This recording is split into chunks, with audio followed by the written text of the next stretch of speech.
It is It Thursday might night. happen. It might happen tonight. I don't know. It depends.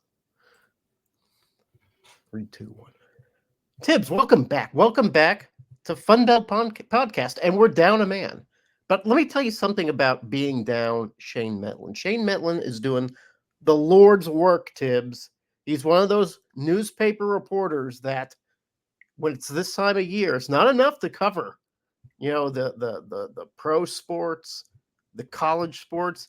He's out there grunting, out there in the Badlands, covering the high school football. Tibbs, did you ever cover high school football? I did. I'd always try to check out the regional prospects that ULM had on the horizon. Go check them out in their native environment. Even traveling down to New Orleans a couple times to see guys that were at John Curtis, a couple guys in Baton Rouge, Lafayette, just wherever the winds take you. But You did you always ever go go? there. You get the canned Coke, you get the chili dog, Yeah. the popcorn. But did you go into those dark, corners of Louisiana? I'm talking about the small towns that you never hear of unless there's some sort of horrible crime or something that happens. But just those towns that don't really bubble to the surface of the radar, but man, they love their high school football. Have you ever been to those towns? Rayville, Louisiana. The Hornets, baby. Yeah. Been there. Arkansas can't breathe without high school football. It's just fascinating to me. I'm a creature from Illinois, right? I moved down here when I was 6. My parents were just shocked by how much play high school football got on the local news. Just was like, what is going on here? 40 minutes to high school football? What are we talking about here? But no, and when college football every now and then says, hey, we need to have some Friday night games. You know who rebels against that? The high school football guys. No, that is high school football night, guys. You can't encroach on that. I would rather you played college football on Sunday church time than you play on Friday night. That's how the people here are in Arkansas. And then I'm in the professional high school ranks where in Texas, we have two 20,000 seat stadiums here in Yeah. the city I live in. And they play because we are approaching 13, 14 high schools. They play Thursday, they play Friday, they play Saturday, Jeremy. Man, and they love it, don't they? It's like a way of life. They're tailgating. They're doing the things that they do in college. They steal players. They lure them in with secret deals. I know in Arkansas here, there are high schools that suddenly get drained of their talent, and all that talent ends up at another high school somehow. It's just kind of crazy that there's this sort of subculture out there where the local high school coach is the best paid guy in the entire town. It's like he has sway over the mayor. That's the kind of atmosphere that happens. I imagine in Texas. I know it happens in Arkansas. It's kind of nutty. But you know what's really nutty, Tibbs, James about Madison just scored again. no? We'll talk Uh, about James Madison. We'll talk about those guys. RIP I don't Shane. know if that James Madison game is as big a deal as they keep saying it is, but okay, whatever. Maybe because Shane's not here and I'm feeling a little emboldened, I can say that. I will say there's something crazy going on, Shane. Have you been Shane? I just called you Shane. That's Tibbs. how much you miss him. I do. I just want him back. Have you been keeping up with this UNLV quarterback situation? This kid, I forget his name, but he has left the team. He said he wasn't given the money owed to him by their NIL word of mouth agreement, and he's done. He's redshirted. And he says, I'm done. I led you to like 4 games, 4 wins. UNLV, one of those group of 5 teams that are on the top of the bubble when it comes to getting into the playoffs. Tibbs, have you been keeping your fingers on this pulse? Yeah, Jeremy, you're a businessman. Yeah. And at the end of the day, Mm-hmm. when there is a dispute, you Yes. go back to the paper, right? What does the You, contract you say? go into your file, you dig up the contract, you review the terms, and then you go to your lawyer and say, this is what it says. Yeah, isn't that what he did? Mm. Well, from what I understand, and Tibbs, we don't maybe have all the facts. It's all on the Twitters right now. But That's it the sounds to official me, news source. Yeah. It sounds to me he didn't get it in writing. It sounds to me like somebody said to him, "Come to UNLV, come from Holy Cross to UNLV. We'll get you 100K." And he won the starting job and he didn't get his 100K. And now he's like, "Where's my K?" He ain't getting it. Uh, they probably put it all on black and it was red. But okay, so we were talking about this offline. I don't blame the kid. I mean, I blame the kid for being duped a little bit if that's truly the situation. Now, I've heard some reports, probably led by the school, say, no, it wasn't a matter of us not paying it. It was more of a matter of after such a hot start, some agents start sneaking onto campus and start filling his head with ideas that he can go somewhere else. I've heard that storyline. I don't know what storyline it's true, Tibbs, but it doesn't matter. What matters is that this is the state of college football right now, and we have nobody else to blame but ourselves. Well, we're turning into the professional ranks where there's going to be salary disputes, so they're going to hold out of camp. But I'm still waiting for the day where okay, you drop too many passes, you're now waived. We Yeah. we're revoking your scholarship, so you can't play. Oh, but you're under contract, so we're just going to demote you to the practice squad, and yeah, Mm. good luck. Yeah. And is that why we remember how it used to be? You had two types of fans, Tibbs, and you could be both types. You could do it. You could be a fan of the pros, and I am. I like watching the pros, and you can be a fan of college sports, and you were kind of a fan for college sports for different reasons than you were of the pros. Like when I watch the NFL, Tibbs, I know I'm watching the very best athletes in the world perform this particular sport. I'm watching the very best. These guys are in top physical condition. These are grown ass men doing incredible things. So I like the NFL. I like watching that. I like watching college sports because maybe it wasn't the best athletes. These are kids still growing into their athleticism. But man, there was tradition. There was fire. There was heat in those games. There's this sort of bitter rivalries that some of them were over 100 years old. There was some real meat to this, and now it doesn't seem like we have that anymore, Tibbs. Yeah, ruined the game all Yeah, because of the good old NCAA. And I think it's a shame. I love the college game because it was still kind of the pure. You were the amateur. You were yeah. still on the proving ground that you had to showcase that you were a guy that could play at the next level, the professional ranks, to get paid, to make the millions, to get the bag. But now it's like you arrive the first day that you're a 17-year-old stepping on campus, and as soon as that first check clears, I don't care if I got to play. Just give me my damn money. Yeah. And why would you? Like if you were getting 60,000 a year to be the long snapper, do As you a really? 17, 18-year-old kid, Yeah. That's all. That might as well be $1 million. yeah. And yeah, and why do you want to work that much harder? If you have two long snappers on the team and you're both getting paid, why are you trying to work harder to win a spot on the team? I don't get it. But here's the thing: it doesn't matter, Tibbs. We can be old men and complain about this all we like. This is Get the off my lawn. reality we have to face. I'm sorry, Tibbs. I didn't quite catch that. You said something. Get off my lawn. Yeah, that's how we are. I mean, when I hear about the complaining, it does sound to me like, oh God, we're just old men that can't accept what is happening now. And we have to find some way to accept it.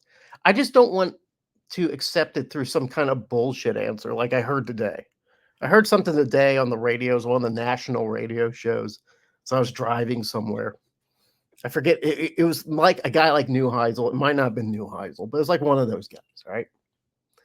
And he was talking about, how some people will say, well, when we start paying coaches more than $1 million a year, that's when things start going right. But then he started defending the coaches.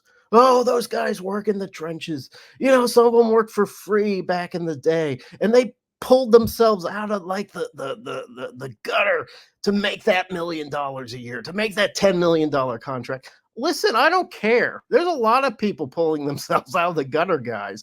College football, in the scheme of things, is very low on the totem pole, and we're paying these guys a lot of money because we put them on top the totem pole for no reason other than we've said that this is important, and it's not. So don't go around saying that inflated coaches' salaries is not part of the problem. That is one of the many facets of the problem. Don't go around defending the coaches because you want to interview those guys and not offend them. Don't I know that some of the coaches, especially the guy from Clemson, he gets all touchy when you start talking about his salary. But let me tell you something. Everybody, not just the NCAA Tibbs, everybody from the fans who allowed it to happen to the coaches who did their sort of hypocrisy when it comes to paying themselves but not paying players, to the universities who felt like they had to propagate this race. We're all at fault. So this kid from from UNLV, go get your bag, brother, because that's where we are right now. Just go ahead and get it. I don't care how many people say you sold out. You didn't sell out. You were just promised some money and you didn't get it. Go get it. We allowed it to happen, Tibbs. Something else going on in the greater landscape. And I God told you last tell week, me. Yeah. we're going to lose a team. Texas State flirting with the Pac-12, flirting with the American. And then outside of the Sun Belt, the Mountain West has notified the MAC, the stable MAC, that they are interested in Northern Illinois and Toledo as football-only members. So we're back to that where you're in a cluster of conferences for 2026. Yeah, that's first of all, it's wild. I didn't know about the MAC deal. It's wild to me that people are still batting around these football-only things. That's just goofy to me. But I tell you what, I don't think Texas State is a done deal at all. I think Texas State right now is flattered that they're being considered. They're also being considered for the Mountain West, Tibbs. They're and the Pac-12 and the ACC. They're fine. You know, they're the shiny new product right now. They've had a couple wins and they feel pretty good about themselves. I don't think it's a done deal. When I look at these conferences right now, Mountain West, Pac-12, the AAC, all three of them to me look like potential sinkholes. Conferences that don't have everything set together, they don't have their foundation set up. Hell, the Pac-12 doesn't even have a broadcast deal. And they're like, come aboard. They have to pay like $25 million exit fees for these Mountain West teams. Why would you want to be a part of that mess? I don't get it, Tibbs. Do you get it? Do you think it, like, first of all, Texas State goes, fine, that's good. We'll figure it out. But is that a good deal for Texas State, in your opinion? I think maybe the Mountain West would be because it Ooh. is kind of within their footprint. Yeah. I think the American has the prestige of being the big conference. But if you look, the Sun Belt's in a lot better, more stable position where they are now. I equate a lot of this movement to if we revive the Southwest Conference. The Southwest Conference back in the 70s, the 80s, Yeah, sure. was the premier of the premier college leagues. Sure. Everyone wanted to be a part of it. It was the dirtiest league. It was also where national champions went and played. But right now, 2024, if we revive the Southwest Conference, Yeah. it's in name only. So what Yeah. are you really getting if you join this bastardized Pac-12, the bastardized Mountain West, the American that somehow has kind of survived all of this realignment and picked up some pretty good teams every time the deck shuffled.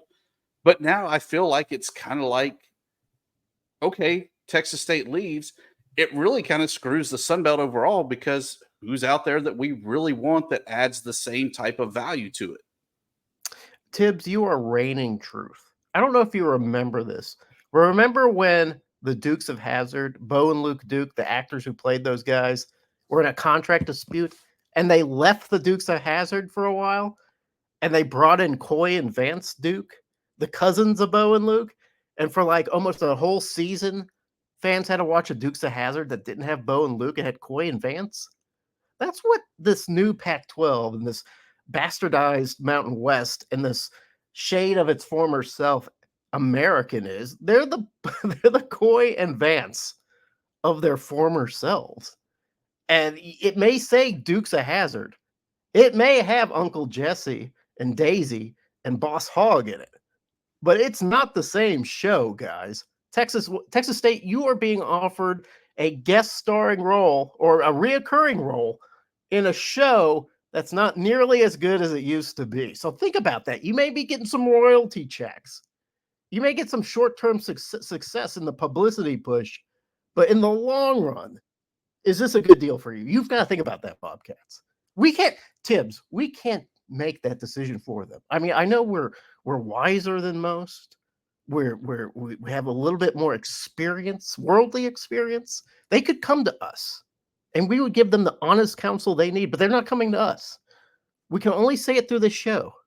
You got to make the decision that's best for you, but is this decision that you're contemplating the best decision for you? I don't know. It's been a couple years since we had the Don on. Maybe we should reach out to get him back on. Get back on. Speaking of somebody with some wisdom, that would be nice. Even though you couldn't remember his name and called him Dan. Yeah, and he got all mad. But that's all right. People call what people call me a lot? Oh, we gotta stay G rated there, Jeremy. Jeremy. They call me Jeremy. Hey, Jeremy. I'm like, no. There's 3 syllables.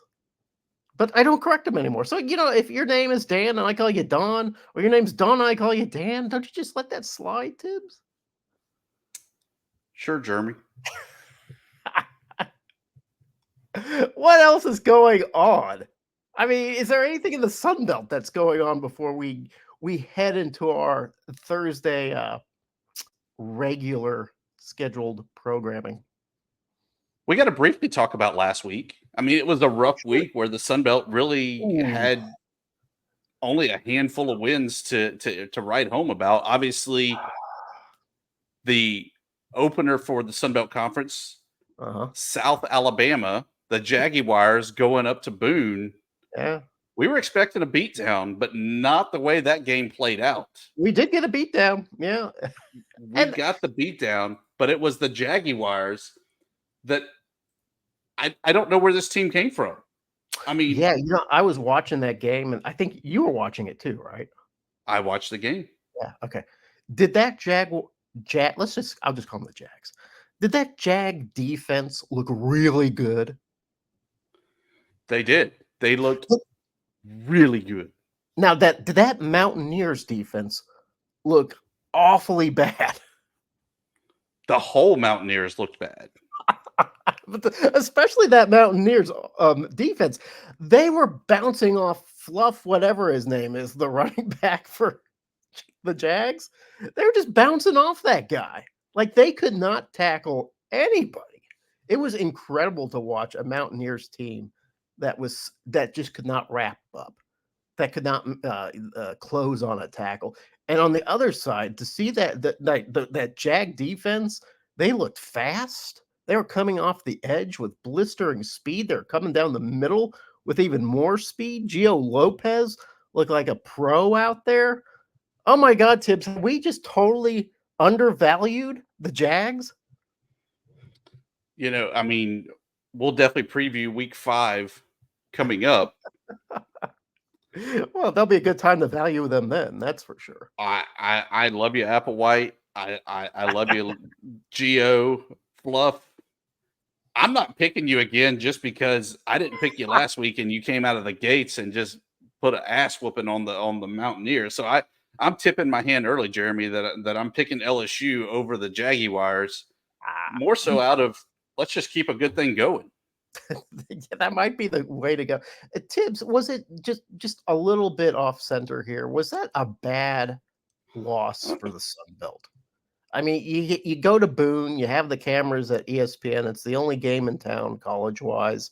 The stadium is full. It's full of those raucous Mountaineers fans. And you get a visiting team like the Jags, who are projected not to do well, comes in and just stomps them. I mean, was that not a good look?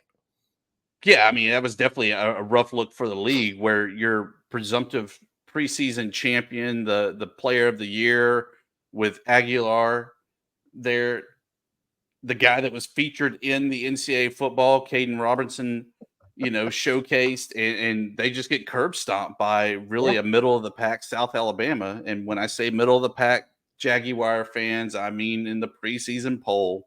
Yeah. Hey, listen, no disrespect, Jags. We didn't No, see it not at coming, though. all. We did not see that coming. But yeah, No. I definitely think it was a bad look for the league where, like I said, you have this middle of the pack team that comes in and just whoops your preseason.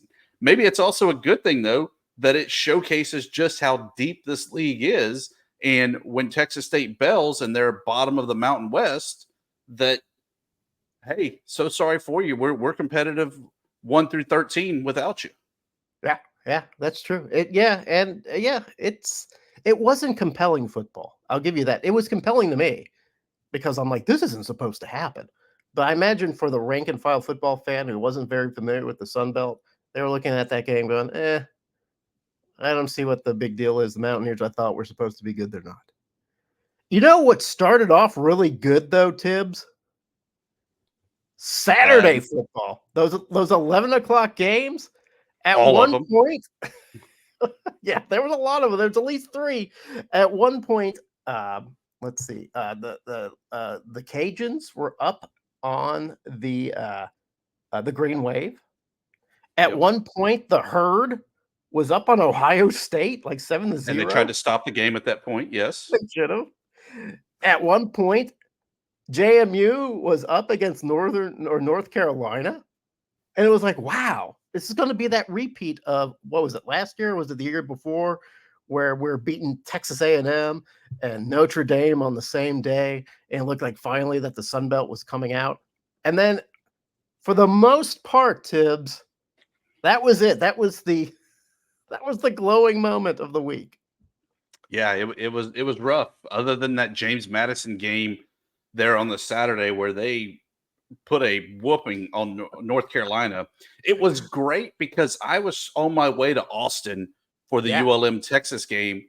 yeah. And on the Sirius XM, I only got the North Carolina broadcast. So I get to hear the game, but from the complete opposite, where the world is just melting down Oh man. scenario where they're like, oh, we've never given up this many points in a quarter. We've never given up this many points at a half. Our game total is 70. So they did at least match the game record. But it was fantastic to hear them just the world is ending. And I was cheering more and more for the Dukes to keep pouring it on and getting that big ACC win. Who do you think was more despondent, North Carolina fans or Appalachian State fans? Only because I got to hear it. North Carolina fans, Okay. where I mean, they wanted to cancel Christmas. They were going to close up shop. They're done. Yeah. Basketball may not even happen this year for the Oh, Tar Heels. It, no. it was a complete just implosion of the entire universe. Now, I will say this. Good for James Madison. I mean, putting up 70. I know Alonzo Barnett had something like 5 touchdown throws and almost 400 yards or whatever. Just a great showing all around for James Madison. Still, Tibbs gave up 50 points. They gave up a lot of points in that game. 50 points, that's a lot of points. Is that like a little bit? Should that worry JMU a little bit? I mean, yes, granted, they poured on more points, but do they look at their defense and go, whoa, we've got some holes here? Maybe. I think that it was also a little bit of coasting that they knew the offense had the game under control. Okay. So do we have to play as tight a defense and as good a defense? Probably not. So I don't read too much in the 50 that you gave up. I definitely read a lot into that 70 points. Well, look at this though. Texas, they didn't have to. They could have coasted, but no, they just shut down the law there against ULM. What was it? They gave you 3? Should have had 6. Bad snap on a second field goal. But look, let me tell you this. I still continue to not really be too impressed with Arch Manning. Yes, Really? Okay. he led the Longhorns to a win over ULM. Should have done it. Also threw a pick on his opening drive. Had another pick Ooh, later on. Threw yeah. for about 250, 60 yards somewhere in there. About half of that came on 2 plays. That's pretty pedestrian. And so yes, I definitely left that game saying Texas is back. Texas is a very good contender for the national title, Yeah, congratulations, Longhorns. but Arch is not your guy yet. Yeah, probably like a young guy that still needs to learn the playbook. That's fine. But what'd you think about the Warhawks? I didn't get to watch the game. I just saw the final I score. I'll say this. Yes, Texas has a great defense. I still have a lot of concerns over the lack of a passing attack from ULM. And Because yes, of I General know that Booty. be, the booty was just not bouncing the way he should have. I will say this: I left the game there impressed at how high his football IQ is and how smart he is. He did a lot of things that I had not even seen professionals do. You're talking about Booty. Talking about booty, Okay. but I don't feel that he has the talent to back up the IQ, and he hasn't shown it. Maybe this is me calling him out, and this week against Troy, he throws for 600 yards. Fantastic if he does, but I'm just telling you the impressions that I had of the Texas game. I'm very scared that ULM is riding General Booty on the strength that his name is General Booty. I'm a little worried about that because his numbers have not been good. I am impressed with what you've said here about his mental state, his smartness for the game. So maybe Brilliant. that translates into a better result later on, especially when you get into conference play. But yeah, right now I'm a little bit worried about General Booty. Yeah, I'll talk. You didn't ask, but I'm going to talk to you a little bit more about Arkansas State and their performance against Iowa State. I like that you felt like you saw some good things out of ULM in a game that was pretty lopsided, right? But I quite frankly, Tibbs, there wasn't anything in that Iowa State game against Arkansas State. We had an interception early in the first quarter, and that was the last moment of happiness I had during the entire experience. I mean, it was rough. Our quarterback, Jalen Rayner, the guy that's supposed to be, gangbusters, looked terrible. The run defense looked terrible. The offensive line looked terrible. Everything looked terrible. I mean, everything that looked okay against Michigan. And we're lights out against Michigan, but we could move the ball. Between the Yeah. 20s, A-State could move the ball. There was no ball movement. We could stop Michigan defensively. We couldn't stop Iowa State defensively. So that was pretty rough. What was the other blowout? There was another blowout too. Ole Miss and Georgia Southern. yeah, I was disappointed in that. I thought Georgia Southern was going to beat that spread. They got close. They didn't do it. Well, Jeremy, sometimes you just got to go get that check, man. I hate that attitude, but yeah, I guess. Here's the thing, though. Okay, we didn't get a check. We didn't. That wasn't a money game for us. We get them next year. Oh, so it's just a trade, a home and home. It's a home and home. Yeah, I made a joke or something about it. Well, at least we get the check or whatever. And somebody said, "No, it's a home and home." I'm like, "Damn it!" All right. So anyway, that's all in the past, Tibbs. We're It more is. concerned. Yep. We're more concerned about two things: the present and the future, right? Because that's what the SunBelt's about: the present and the future. And we're going to do a little something, just me and you. Usually we have Shane Metlin to balance this out. It's just going to be you and I this time for second and short. SunBelt second and short. The gong, yeah. You almost killed the gong last week, by the way, but it's alive. Speaking of which, we did get a great email in the inbox. It was a great email discussing how the gong is okay. They love second and short. They love the show. Yeah. They hate the backtrack music for second and short. It might be the same guy, though, that is on the message board at Arkansas State who has said the same thing. So it could be one guy. Two complaints I've heard, one guy. Maybe, do I get rid of the music, Tibbs? Because I enjoy the music. But should I get rid of it? I mean, I don't hear it while we're actually recording. It's all post-production mix, so it doesn't bother me. But when you play it back and you go, God, this music's distracting. No. Another thing, speaking of playback, sorry, I gotta give us a Uh-huh. plug a little early on the plugs, promos, and parting shots. Jeremy, our rating through Spotify is a 4.8. Is that good? The infamous Hawk Tuah Girls Talk to a Show is rated 2.4. So we are twice as good as the Hawk Tuah Girl. We need to have her on the show. Can we do that? If you're closer to Tennessee where she's from, Oh, is so that where she's you from? work on that. God, I thought she was from Louisiana. She's from Tennessee? Okay. Tennessee. All right. Come on, You know Jeremy. what? I don't even know much about that. Hawk Tuah, I know, has something to do with something or another. I'm not going to say what, but she seems nice. You know, I like her. We can have her on the show. Maybe she knows a little something about the SunBelt. I think she's probably Tennessee or bust. She Or might she's be a a big Middle Tennessee fan. I was going to say she might be a big Middle Tennessee girl, in which case we can give her some hell for that. Okay, you know how second and short works, though, Thibs, right? Yeah, we beat a gong to death. We beat a gong when we say second and short, but what we really do is we dive deep. Actually, we dive pretty shallow into the week's upcoming games. Where I'll throw it to you, you give some analysis, and then I kind of close it off. Usually, we ping pong back and forth with Metlin. Metlin's not here, so we're going to try to keep it short, 2 minutes per game. We try to keep it that way. It doesn't always work that way. So I ask you right now, Thibs, are you ready for SunBelt second and short week 5? Bring it on.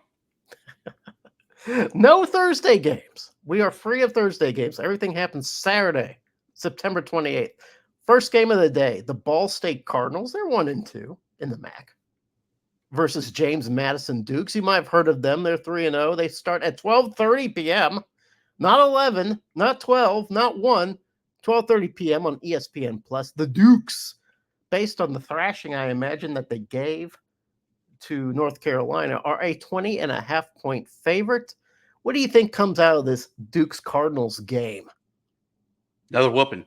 And I think that James Madison is still focused and ready to go, knowing that they have their final non-conference tune-up before they travel to the Bayou to face ULM next week. So they want to work out the final kinks so that they can, in their mind, win the Sun Belt, host the championship, have pretty pictures, and then lift the hardware. Okay, I like that. You know what? Yeah, I have a little experience with Ball State. Arkansas State played them in a bowl game one year, and I think Arkansas State won. It was cool. You know what? Ball State, they're 1-2. I think they beat their FCS opponent. They got blown out by Miami of Florida, and then edged out by Central Michigan in a Donnybrook, guys. Man, it was crazy. There was 3 lead changes in the game's final 5 minutes. So I don't know. They might be completely exhausted. I have to agree with you, Thibs. It's going to be James Madison Dukes.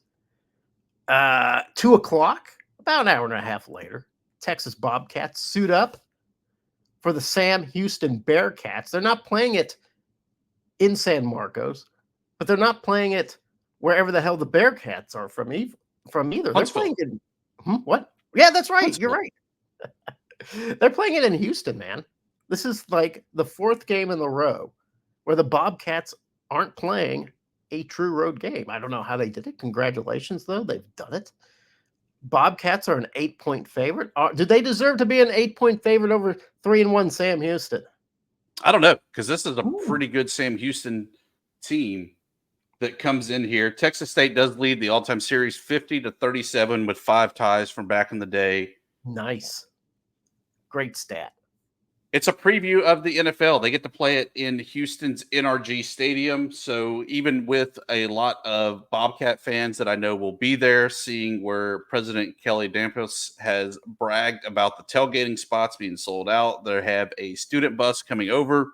It's going to feel like there's about 6 people in the stands and not very rambunctious. So it will be interesting to kind of see what that game atmosphere is like. I will actually be in attendance at the game for Nice. the show. But this is the Sam Houston team that beat Rice. Yeah. They beat Hawaii. They They did. beat Sam Houston. So they've got some experience under their belt. I think that they have not really had a struggle of a game so far. I kind of like the Bearcats to win Ooh. over the Viva La Boob Cats in this contest. I think 8 points for the Bobcats is a little too generous. I think the Bobcats maybe edge this one out. But I tell you, not only is Sam Houston 3-1, so they know how to win. I think this game is more important for the Bobcats to win than even that Arizona State game, which they could have won but lost in San Marcos. They need to win this game. The Bobcats, if they want to pull themselves back into that, hey, we're a playoff contender too discussion, they got to win this game. I mean, there's no way they're in it if they don't. So I think the Bobcats find a way to pull this out. But man, it's too bad that the Bearcats, there's so many cats in this, are playing so well. All right, at the same time, the Raging Cajuns, your favorite, the Louisiana Raging Cajuns, they're 2-1. They take on Wake Forest, the Demon Deacons. They're 1-2. 2:30 p.m. ACC Networks. The Deeks, given that home field advantage, 3 points. I don't know much about Wake Forest. I do know that when there's Power 5, Power 4 teams that go up against the G5, you either want somebody like Vanderbilt or you want somebody like Wake Forest. So, do the Cajuns bounce back against Wake Forest? I think so. Yeah. Wake Forest has not necessarily been the powerhouse of the ACC. Mm-mm. They are, still good in basketball, still good in baseball, but for football, it's a struggle bus. I think the Cajuns are able to go pick up a big ACC win for the second week in a row of the SunBelt Conference and able to get back on the winning track. Yeah, I think it was really funny that the Deacons played Old Miss this year, lost 40s And to bought 6, a way out. and immediately said, "We're not doing the next game. We're done. We're done playing you, Old Miss." So I don't know. There seems to be a lot of discontent there at Wake Forest. Maybe a little bit of losers mentality. Here's a big They're game. going down. They're going to the SoCon. Well, would you have Wake Forest in the Sun Belt? I would. They would bolster the men's basketball, women's basketball, and baseball. So yeah, There they might be some they academic. check 3 of the boxes. Yeah, all right. Same time, perhaps the most important game for the Sun Belt in Week 5, even though there's a bit of desperation coming from Boone. Liberty Flames, they're 4-0. Strike the schedule be damned. At Appalachian State Mountaineers, another game at Boone. It's at 2:30. It's on ESPN Plus. It's not going to be, on the U. It's not going to be on the flagship station. It's not even going to be on 2. It's going to be on the Plus. The Flames, perhaps after seeing what happened with the Jags, 3-point favorite. Thibs, are the Flames going to dust the Mountaineers? It pains me to say it, but I think it happens. I really lost a lot for App State last week, not only because they just lost, but they got absolutely manhandled, destroyed Trucked. by the Jaguars last week. With that said, this is a pretty hot, well coached Jamie Chadwell team coming in. They're 4-0. Yes, they've played the likes of Campbell, but they've also gotten a big win over East Carolina, over UTEP, New Mexico State. So they've already seen conference action going on. This is a big game for them, just as much as it is for the Sun Belt, because they're trying to showcase that it was not a fluke that they were in one of the big bowls last year. They're trying to showcase that they deserve to be in the 12-team playoff this year. And what better way than to beat the perceived Sun Belt Conference champion of App State at their place? Here's what deepens the dismay for the Mountaineers, too. Both these guys played Eastern Carolina. And let me tell you something. The Flames had an easier time beating the Pirates than did Appalachian State. And now Caden Salter, the guy that everybody was like, oh, he's like a Heisman candidate. Yeah, Heisman Trophy candidate. This is where we need Shane. only he can discuss the Heisman. He last week threw for 4 touchdowns. That was his best output of the year. He's heating up. So it doesn't look good for me. I'm picking the Flames too. And you know I hate the Flames, man. Tibbs, you know I hate those guys. But He's a flaming week out. ago, I would have picked the Mountaineers. Now I'm picking the Flames. Same time, everything's happening at 2:30, by the way. If you're watching football at 2:30, Tibbs, you're going to be overloaded on SunBelt because another big game is happening. Well, big by their standards. I mean, big in Georgia standards, right? What are they calling it? The Georgia Grown Bowl? The Georgia, what's it called? Don't call us hate. The Georgia Grown Bowl. That's right. It's no longer hate. Georgia Southern Eagles, they're 2-2 at the Georgia State Panthers. They're 2-1. Good for them. 2:30 p.m. It's on the U. This one's on the U. 3.5 points for the Panthers. They get that sort of home field advantage, 3 points. Tibbs, I want to know, are the Eagles going to get out of their funk and find a little defense? It pains me that this game is no longer the good old fashioned hate, Georgia hate, whatever you want to call it. I Yeah. hate that. But with that said, I still am standing by JC French. I'm standing by Helton. I like the Eagles to soar in this one over the Panthers. I think the Panthers are getting better, but they're still not there yet. And they're going to see that this week as the jugs of ditch water make their way to the ATL and wash away the Panthers. They should totally poison the water supply with the water from beautiful Eagle Creek. So the Eagles have had the misfortune of playing 2 major Heisman candidates: Ashton Jentney from Boise State, and then Jackson Dart from Ole Miss. That's 2 losses right there. They're not facing any Heisman Trophy candidates against Georgia State. I know this Christian Villu. I can't even pronounce his name. He's doing pretty good. The He Panthers are is. doing pretty good with that quarterback, but they're not Heisman worthy. I think the Eagles finally pop out of whatever haze they're in, and I would call it a Heisman haze. I think they take care of business. I think it's going to be. I don't think they're going to need those 3 points. I think they sail through that. All right, let's see. Oh, here's another game at 2:30. The last game at 2:30, Tibbs. The rest of the games will not be at 2:30, but this one will be. And it's a pretty good one.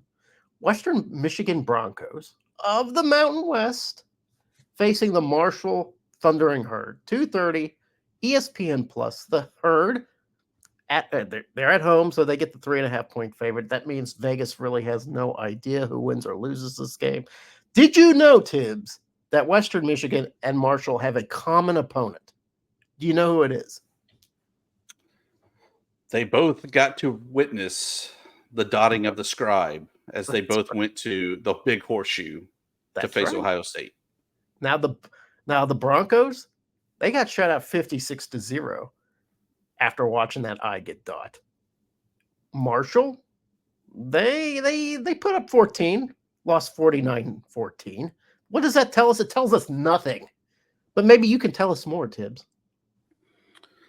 So the big story last week was that the Huff Shuffle made the offer for any Ohio State player that wanted to transfer over. He had an all-you-could-eat Yes. Tudor's biscuit NIL deal for him. The story continued in the post game. Huff would not name the player, but said at least one Ohio State player said, "Coach, what's the word on them biscuits?" So my point being, they may have picked up an Ohio State player midweek. It doesn't matter. They were still going to beat Western Michigan, but they'll have even more emphasis on this game, knowing that they have the potential to showcase this new Ohio State player.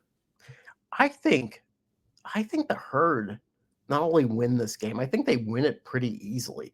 Western Michigan just gives up a lot of points. They've given up points even to their FCS opponent Bethune, right? They just give up points. So I think the Thundering Herd has enough defense to keep the Broncos out of the end zone enough. I think quarterback Stone Earl is still learning the system and he's getting better. I think they have a pretty good running back in AJ Turner. Yeah, I think the Herd do pretty well at home. I think they do all right. Here's a weird game. Do you want a weird 4 p.m. game, Tibbs? I love weird 4 p.m. games. Old Dominion Monarchs, 0-3. Ooh, and get this, they're 0-3, and they haven't lost a game by more than 10 points this year. 2 of them have been by single digits. Old Dominion Monarchs at Bowling Green Falcons. Falcons 1-2, but the Falcons are 9.5 favorite in this, which, ouch, that hurts. Tibbs, are the Monarchs finally going to figure something out? I hope so. But I mean, it's frustrating because they're right there at the cusp. Offensively, defensively, special teams. They just need a rabbit's foot, something. Maybe Ricky Ronnie can take the family back to Vegas. Shake out something to get a little luck flowing. But yeah, this is the living up to the name, the weirdest team in all of college football, Old Dominion. I'll stick by them, picking them again. Maybe I should try to do a little reverse psychology, just like we did for the Jaguars, and pick Bowling Green to see if that was the X factor to get Old Dominion a win. But I'm sticking with the Monarchs. Yeah, you know what? I don't know much about the Bowling Green. I know they've played Penn State and Texas A&M, and you know what? They played them respectable. They didn't get blown out by either team. So I guess that's why Vegas kind of likes the Falcons. I think the Monarchs, maybe they beat the spread, but maybe not the Falcons. I don't know. There's something going on with the Monarchs. They can't score enough points. And until they start scoring some points, I just can't pick the Monarchs. You know what? This game might be. I don't like picking the same team in consecutive weeks for the O'Doul's Maintain Your Edge game of the week. But you should do it anyway. This game's real intriguing. It happens at 6 p.m. ESPN Plus. ULM Warhawks. They're 2-1. Your 2-1 Warhawks at Troy Trojans. Oh my God, they're 1-3. Their only win, their FCS opponent. Trojans, nonetheless, a 7-point favorite at the Vet. Texas just drop kicked the Warhawks into the next solar system, but Texas is going to do that to a lot of teams. Let me ask you this. Do the Warhawks have a chance to deepen the dismay of the Troy Trojans? History is not on the Warhawk side. They have not won a road game since 2022 when they blew out Georgia State. They have not won multiple road games since 2019. Yeah. I have not been impressed with what I've seen out of Troy so far this season. The Nevada game was definitely their chance to kind of win us over and showcase what they were able to do.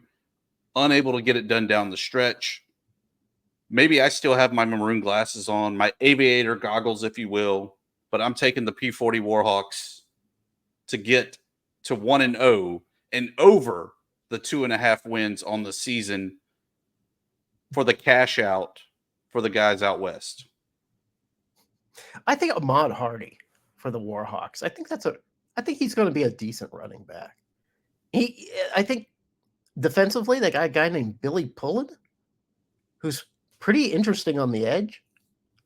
I think the Warhawks have pieces. I like what Vincent Bryant's doing. You know, he just seems to have his team prepared. Or Brian Vincent. What did I say? Brian, did I say Vincent Bryant? Bryant Yes, Vincent. You know, when you have two last names, that's what's going to happen. Not like Gerard Parker. Jared Parker. Anyway, but Jared Parker has to feel fairly good, even though it was a win against Florida A&M. He saw something that probably made him happy. He saw a lot of great connection between his quarterback, Goose Crowder, and his dynamite wide receiver, Devontae Ross. Those guys hooked up for some touchdowns last week. They're getting into the groove. There's no way the Warhawks can win at the Vet. There's just no way, right? Right? There's no way. But which means they probably will. Because I just like this Warhawks team. I'm picking Troy. I'm picking Troy because my mind tells me to do it. But damn it, I don't feel good about it at all. Last game of the night for the SunBelt. This closes out week 5. It's one of those games are where a lot of people were like, "Oh, you got to look out for this team. They scored 87 points in one game, and then they upended the Mountaineers the next game." South Alabama Jaguars, Jags, they're 2-2. At number 14, LSU Tigers, who are 3-1. It's at 6:45. Why is it at 6:45? Because it's on the SEC network, and their times are always weird. The Tigers are a 22.5-point favorite, which I guess seems okay. But you got to think that Brian Kelly is a little leery of facing this team. He's got to be feeling just a little bit nervous. Don't you think, Thibs? They say it never rains in Tiger Stadium, Oh, but they it may say that? be tears of Tiger fans. Oh, But to God. be fair for the Jaguars, because of Fluff and Geo, two of my favorite players in the league, Yeah, great I'm names, too. picking LSU just on the reverse psychology. Oh, okay. All right, very good. Yeah, I don't, you know what? Here's the thing. I'm just going to admit it. I don't know much about LSU, and I don't care. They're in the SEC. I don't follow the SEC. I follow the SunBelt. I follow Major Applewhite, who must have poured the elixir of points inside quarterback Gio Lopez, because Lopez is on fire. He is one of the few quarterbacks that I can think of in the Sun Belt outside of Alonzo Barnett, who had the great game against North Carolina, who's really living up to his billing. So that this could be a trap game for number 14 Tigers. I hope it is. And you know what? If I'm Brian Kelly of the Tigers, I might call up Sean. Oh God. Sean Who's the Clark. head? Thank you. I kept saying Elliott. I might call up Sean Clark and say, what the hell do I have to do against these Jags? Because Sean Clark is one of these guys who's seen them firsthand and seen what they can do. I am picking LSU, but only because I'm a coward. So there you have it. There it is. Sunbelt second and short. Week 5, we did it, Tibbs. We didn't need to have Metlin with us. It was just you and me. It was a great second and short. Congratulations. We did it before, Jeremy, when it was just the two of us. Yeah. We can do it again. We didn't break new ground. This is in virgin territory. Every week is something different, Jeremy. Let's end it there. I don't have any, I don't have